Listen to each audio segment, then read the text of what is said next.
Wesh la famille, j'espère que vous allez tous bien. On se cale pour une nouvelle vidéo la famille. Nibombé Daré brise le silence. Mais bref, trêve de blablaterie après votre pouce bleu. Let's go.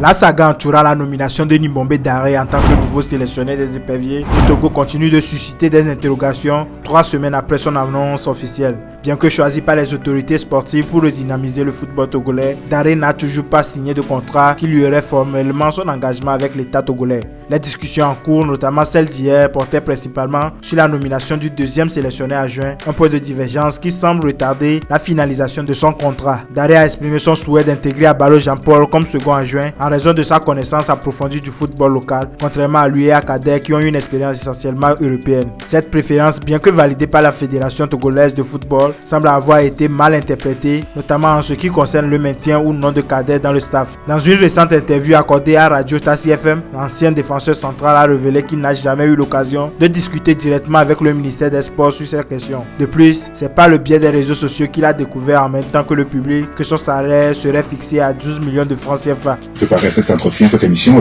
j'ai envie de dire que d'autres réunions ont eu lieu avant-hier et hier où on vous demanderait de faire des efforts pour accepter ce que le ministère propose. Là, vous nous dites que vous n'êtes même pas au courant de ce que le ministère propose.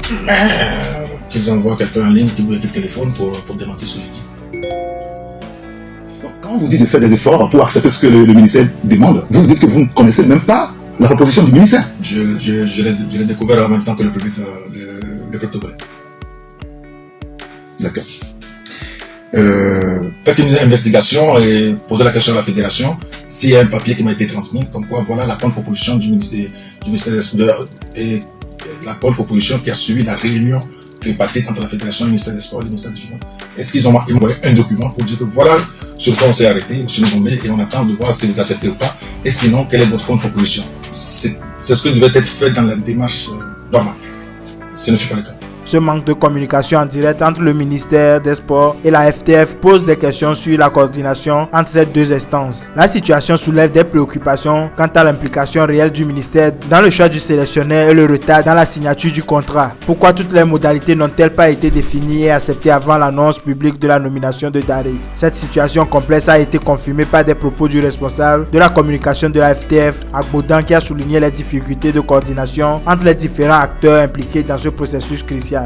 Je cite, il a fait une proposition. Naturellement, le ministère a fait des contre-propositions. Ce qui est convenu, c'est qu'il aura un salaire de 12 millions pour lui-même et 14 millions pour son staff, ce qui fait un total de 26 millions de francs CFA. En plus de cela, il aura des avantages sur son logement, les billets d'avion, la communication. A-t-il d'abord expliqué sur Radio Lomé. Pour l'instant, les Togolais attendent désormais de voir si ces discussions aboutiront rapidement à un accord formel permettant à Nibombé Daré de prendre pleinement ses fonctions et de commencer à œuvrer pour l'avenir du football togolais. Eh bien famille, nous sommes arrivés à la fin de notre vidéo. Donnez-moi vos avis dans les commentaires. On se capte pour une prochaine vidéo la famille.